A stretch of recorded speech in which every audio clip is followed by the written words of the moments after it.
The hospital waiting room smelled like antiseptic and burnt coffee. It was 2:17 a.m., and I had been staring at the same crack in the tile floor for nearly an hour. My son Ethan was behind double doors with doctors and machines, and every second felt like it stretched into a lifetime. My phone buzzed. For a moment, hope surged through me. Maybe the doctor, maybe family, maybe someone who could tell me everything would be okay. Instead, it was a social media notification. Melissa posted a new photo. I shouldn't have opened it, but I did. There she was, my wife, on a bright Miami beach, wearing a white dress, laughing, arm wrapped around a tall guy in sunglasses. The caption read, "New city, new life, finally happy." My chest went cold. Because while she was starting her new life, I was sitting alone in an emergency room with our 10-year-old son hooked up to machines. Before I tell you what happened next, take a moment to subscribe. Stories like this remind us how quickly life can flip and how strength shows up when you least expect it. Melissa hadn't just left, she disappeared. 3 months earlier, she packed 2 suitcases and said she needed space. That word again, the modern translation for I want out but don't want to say it yet. At first, she called occasionally, checked in on Ethan, asked about school, pretended she was still part of our lives. Then the calls got shorter.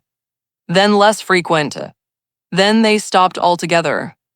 I later learned she had moved to Miami with a man she met online, a real estate developer with flashy photos, luxury cars, and promises of a glamorous life. Ethan didn't know the details, he just knew mom wasn't coming home. Kids don't ask complicated questions, they ask simple ones that hurt more. Did I do something wrong? No, I told him every time, never. The night we ended up in the ER started like any other. Ethan complained of stomach pain after dinner. I assumed it was a bug or something he ate. But within an hour, he was pale, sweating, curled up on the floor, crying in a way I had never heard before. By the time we reached the hospital, he could barely speak. Appendicitis, emergency surgery. Those words landed like a punch. I signed forms with shaking hands while nurses rushed him away. He looked back at me, terrified, trying to be brave. "Dad, will mom come?" I swallowed hard. She knows I lied. But she didn't. Not yet. I called her number 3 times, straight to voicemail. I texted, "Ethan is in surgery, please call." No response. Then I saw the beach photo. Something inside me snapped, not rage, not tears, just a numb understanding. She wasn't coming. Hours later, a surgeon approached me, mask dangling from one ear. "He's going to be okay," she said. Those words broke me more than anything else that night. Relief poured through me so fast my legs nearly gave out. When I finally saw Ethan in recovery, he was groggy but awake. "Dad," he whispered. "I'm here, buddy." He looked around weakly, "Mom coming?" I forced a smile, "Not tonight, but she knows you're okay." He nodded, too tired to question it. 2 days later, we were discharged. Still no call. Not even a text. I stopped expecting one. Then, a week later, my phone rang. Her name lit up the screen. I almost didn't answer. "Hello." Her voice sounded breathless, panicked. "Why didn't you tell me Ethan was in the hospital?" I laughed, a dry, humorless sound. "I did.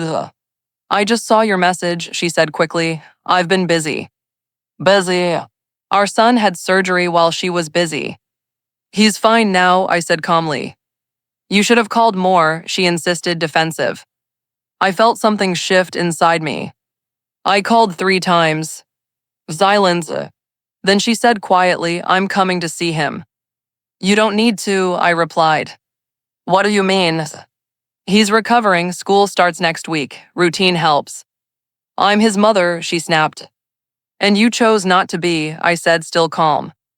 She arrived anyway 3 days later. When Ethan saw her at the door, his face lit up, pure, unconditional love. Kids don't hold grudges the way adults do. "Mom." She hugged him tightly, crying, apologizing, promising she'd missed him every day.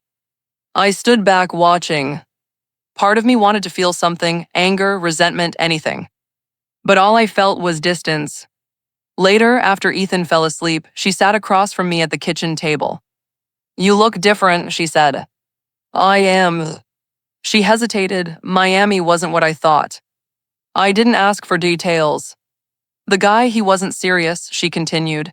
and I realized what I gave up. Still nothing from me. I want to come home, she said softly. There it was. Not I'm sorry. Not I was wrong. Just a request to rewind time. This is home, I said quietly. You left it. Tears filled her eyes. People make mistakes. Moving across the country with another man isn't a mistake, I replied. It's a decision. Oh, she flinched. I thought I was chasing happiness, she whispered. And did you find it? Well, she shook her head. Silence stretched between us. I saw Ethan in that hospital bed, she said finally. It made me realize what matters. I leaned back, studying her. What mattered when he was asking for you at 3 a.m.? I asked gently. She had no answer. Over the next weeks, she visited often, tried to rebuild a relationship with Ethan, helped with homework, cooked dinner, acted like nothing had happened. But trust doesn't return just because someone does. One evening, Ethan asked a question that froze the room. Mom, are you staying this time? She looked at me, panic flashing in her eyes. I hope so, she said carefully. Ethan nodded, satisfied. But I was. Because hope isn't a plan. After he went to bed, she turned to me. Can we try again? I took a long breath. I'm not angry anymore, I said. Her face brightened until I finished. I'm just not the same person. Her smile faded. I needed you when everything was falling apart, I continued, not when you realized your other option didn't work. Tears streamed down her face. I love you, she said. I believe you, I replied, but love isn't enough without reliability. She moved back to Miami 2 months later, this time alone. She still calls Ethan every week, visits on holidays, sends gifts. She's trying, but some absences leave permanent marks. As for me, life didn't magically become easy. Single parenting is exhausting. Bills don't care about emotional growth. Nights can still feel long and quiet. But something changed in that hospital waiting room. I stopped hoping someone else would save us. I became the person who did. Sometimes people live chasing a fantasy. Sometimes they come back after reality hits. And sometimes the people they left behind have already learned how to live without them. The night my wife chose a beach over her son's hospital bed changed everything. Not because she left, but because it showed me exactly who would still be there when life stopped being glamorous.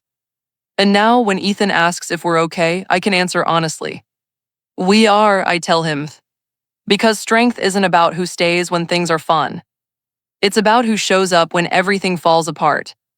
And that night in a cold ER waiting room at 2:17 a.m., I learned I was stronger than I ever knew. Even if it meant standing alone.